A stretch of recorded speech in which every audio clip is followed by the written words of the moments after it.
امروز قراره راجع به لیونل مسی، اسطوره فوتبال جهان صحبت کنیم. اگه میخوای بدونی لیونل مسی چطور به یک ستاره تبدیل شد، تا آخر ویدیو با من همراه باش. لیونل مسی، ستاره بی همتای فوتبال جهان، در جام جهانی 2014 برزیل نقش کلیدی در پیشرفت تیم ملی آرژانتین داشت. اونها در این جام از گروه خودشون مقتدرانه به دور بعد صعود میکنن و در مسیر خودشون تیم‌های بزرگی مثل سوئیس، بلژیک و هلند رو در نیمه نهایی شکست میدن و در فینال مقابل آلمان قرار میگیرن. اونها در یک بازی بسیار نزدیک و هیجان انگیز با نتیجه 1-0 از آلمان شکست میخورن و به مقام نایب قهرمانی میرسن.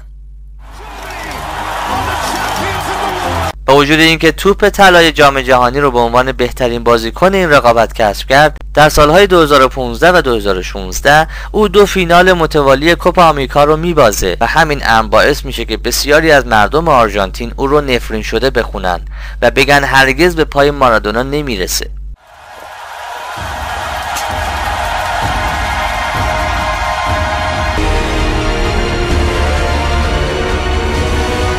با این حال پس از اینکه در سال 2015، در سالی که دوباره قهرمان سگانه میشه، توپ طلا رو به دست میاره و فاصله خودش رو با رونالدو به 2 افزایش میده. به دلیل تصمیم گیری های اشتباه و سوء مدیریت رئیس و کادر فنی بارسا، باشگاه مجبور به کنار گذاشتن چند سرمربی و همچنین رها کردن بازیکنانی همچون نیمار و سوارز میشه. بارسلونا در شرایط مالی خوبی به سر نمی برد و این بدین معنی بود که باشگاه نمیتونست هزینه های مسی رو پرداخت بکنه. بنابراین اونها مجبور میشن کاری غیر ممکن انجام بدن و مسی رو رایگان رها کنن.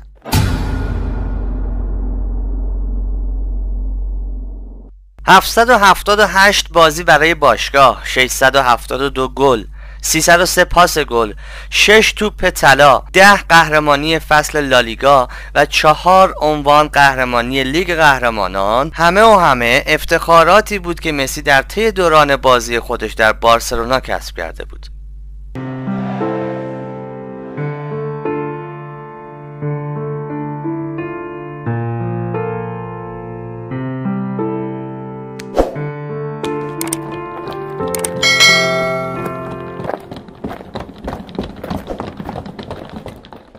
هنوز هم مسی یک حرفه‌ای تمام عیار است. بنابراین مسی تصمیم میگیره به باشگاه پاریس سن ژرمن فرانسه نقل مکان کنه. با تیم پاریس سن ژرمن قهرمان لیگ و جام فرانسه میشه. درست زمانی که مسی به افتخارات همتیمی خودش امباپه نگاه میکنه، چشمش به جامی میفته که سالها حسرت به دست آوردنش رو خورده.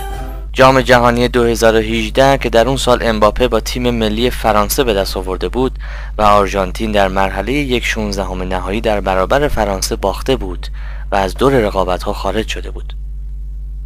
جام جهانی در اون زمان تنها جامی بود که مسی کسب نکرده بود و حالا در سالی که قهرمان کوپا آمریکا شده بودن، مصمم‌تر از قبل خودش رو برای قهرمانی جام جهانی آماده می‌کرد.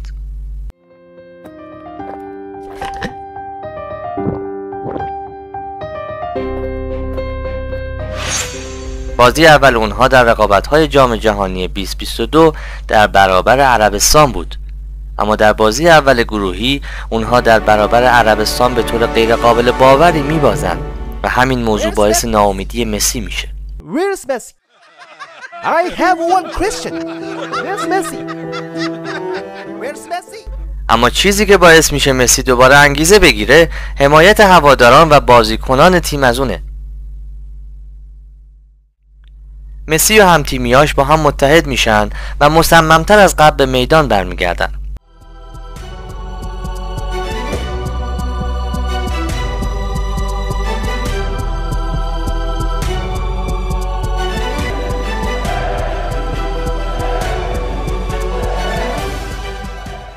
درست مثل یک ارتش مسلح که قرار زمین بازی رو به خاک و خون بکشونه.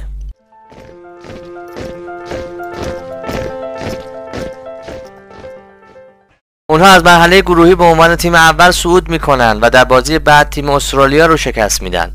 در دور بعد در برابر هلند قرار میگیرند و اونها رو هم در ضربات پنالتی شکست میدن و به دور بعد صعود میکنن.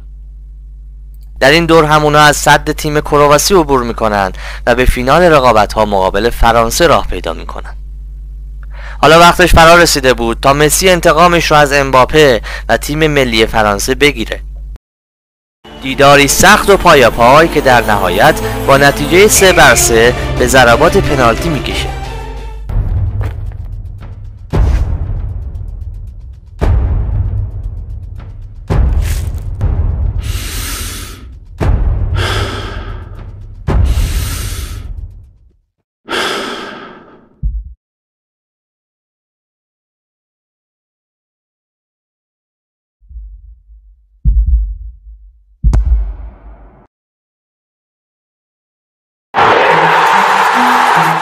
در نهایت رویایی که همیشه بهش فکر میکرد محقق شد. مسی با تیم آرژانتین قهرمان جام جهانی 2022 میشه و یک ملت رو خوشحال میکنه.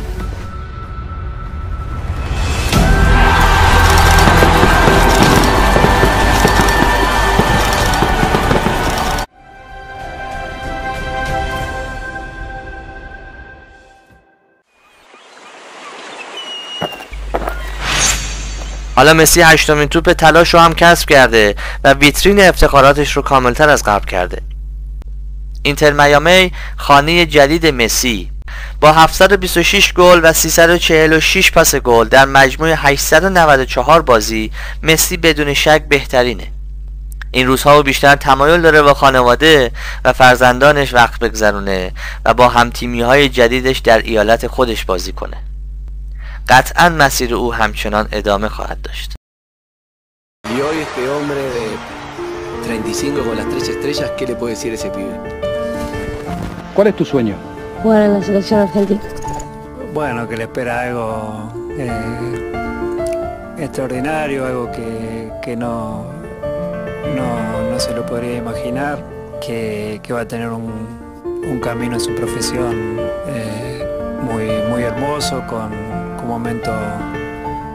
momento duro que va a tener que superar, pero que nunca renuncie a su sueño, porque al final va a tener su recompensa más deseada y va a tener un final feliz, como si fuera una película que termina con el final feliz.